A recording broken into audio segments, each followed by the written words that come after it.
ماحولیاتی آلودگی کی وجہ سے جو مسائل بچے پیش کر ہی رہے ہیں، بچے بیمار ہو رہے ہیں اور بڑے پیرنٹس کو مسائل جھیلنے پڑ رہے ہیں، لیکن اس کے ساتھ ساتھ یہ اسکول کی بندش جو ہے، اس سے جو مستقبل میں اثرات بچوں کے اوپر ہوں گے وہ صرف آپ کی صحت یا طبی نوعیت کی شاید نہ ہو، وہ بلکہ آپ نے جس طرح سوشلی انٹریکٹ کرنا ہے باقی لوگوں کے ساتھ، یہ میں تو کراس دا بورڈ بات کر رہا ہوں، اس کے ساتھ ساتھ چھوٹے بچوں پہ خاص طور پہ یہ ڈیولپمنٹل سٹیج ہوتی ہے.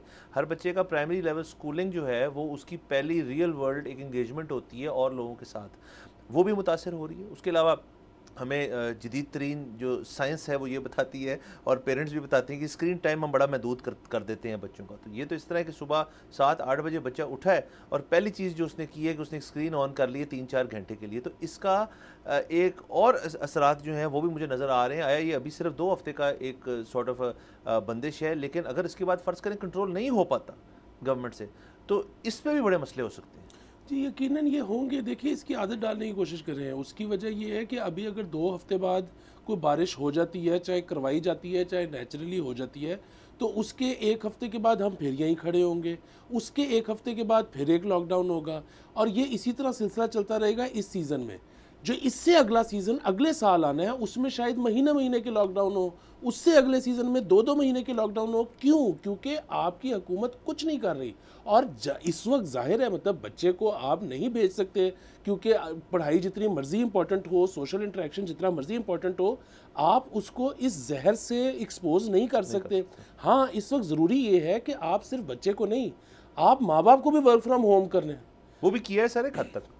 یہ سب کو کرنے کی ضرورت ہے. اس کی وجہ یہ ہے کہ اگر ماں باپ کام پہ جاتے ہیں تو بچے کو گھر پہ کون رکھے گا. ٹھیک ہے، بنیادی بات یہ ہے سر کہ اس وقت آپ کی جو چیف منسٹر ہیں وہ ملک میں ہی نہیں. ٹھیک ہے، ان کا پتہ یہ لگا ہے کہ وہ جنیوا گئی ہیں. اچھا ویسے اللہ ان کو صحت دے، ان کو پتہ لگے جی کوئی تھائرائڈ کا مسئلہ ہے اور وہ یقیناً جس کو اللہ نے ذرائع دیے ہوتے ہیں، وسائل دیے ہوتے ہیں، وہ بڑا اچھے سے اچھا اپنا علاج کروانا چاہتا ہے. لیکن کوئی آپٹکس بھی تھوڑی چیز ہوتی ہے کہ اس وقت ایک صوبہ ایک ایپیڈیمک کا شکار ہے اور اس وقت آپ جو ہے وہ ملک چھوڑ کے چلے گئے ہیں.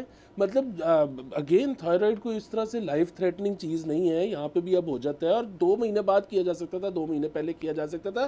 اگین اب سوشل میڈیا آپ دیکھیں تو اس طرح کی باتیں آتی ہیں کہ جی اس وقت پنجاب میں میرے خیال میں حمزہ شہباز شریف کے علاوہ تو کوئی شریف فیملی کا شخص نہیں ہے. شخص نہیں موجود. دوسرا آپ دیکھیں مریم نواز صاحبہ کا یہ بھی پتہ چلا ہے جب انہوں نے ٹریول کیا ہے تو وہ ان کا ایک عملہ ہوتا ہے جو حکومتی عملہ ہی ہوتا ہے جو ان کے ساتھ ہوتا ہے، وہ بھی ساتھ گئے ہوئے ہیں. اس وقت آپ کی مطلب سیکنڈ ٹیئر لیڈرشپ بھی یہاں پہ نہیں ہے جس کے اوپر میں صرف ایک اضافہ کرنا چاہوں گا ایجوکیشن والے پوائنٹ کے اوپر جو پہلے بھی میں کر چکا ہوں کہ اس کے اوپر اگر تو نظر ثانی حکومت نہیں کری، خاص طور پہ جو آپ کی تعلیمی جو محکمہ ہے، کہ آپ سکولنگ ایئر جو ہے اس کو ریوزٹ کریں. دیکھیں اگر آپ کے اتنے سارے دن جو ہیں ایک مکمل سکولنگ ایئر میں جتنے بھی دن ہوتے ہیں وہ کٹ جاتے ہیں مختلف چیزوں کی وجہ سے، زیادہ گرمی کی وجہ سے بھی کٹ جاتے ہیں، زیادہ سردی کی وجہ سے بھی عموماً کٹ جاتے ہیں. اب اس میں اسموگ ایڈ کر لیں تو آپ کو back to the drawing board zero سے یہ فیصلے اب کرنے پڑیں گے کہ جی ہم سکولنگ ایئر جو ہے اپنا چینج کریں. گرمی کی چھٹیاں جو ہیں ان کو چینج کر کے آپ سردی کی چھٹیاں دیں تاکہ اسموک سیزن کے اندر جو بچے جو ہیں اور پیرنٹس کے لیے بھی ایز ہو کہ بچے گھر پہ ہیں. تو یہ کسی نہ کسی طرح کرنا، آئی نو اٹس ویری ڈیفیکلٹ سر. گرمی کے موسم میں چلیں پرائیویٹ انسٹیٹیوشنس کے اندر تو اے سی جیسی لگے ہوتے ہیں، پبلک میں نہیں لگے ہوتے، کچھ تو پرائیویٹ میں بھی نہیں لگے ہوتے. اس کو بھی کیسے کاؤنٹر کرنا ہے، یہ بھی گورنمنٹ کا ایک سٹانس ہے to work with the private and public sector. Subscribe کریں اور بیل دبائیں تاکہ کوئی خبر رہ نہ جائے.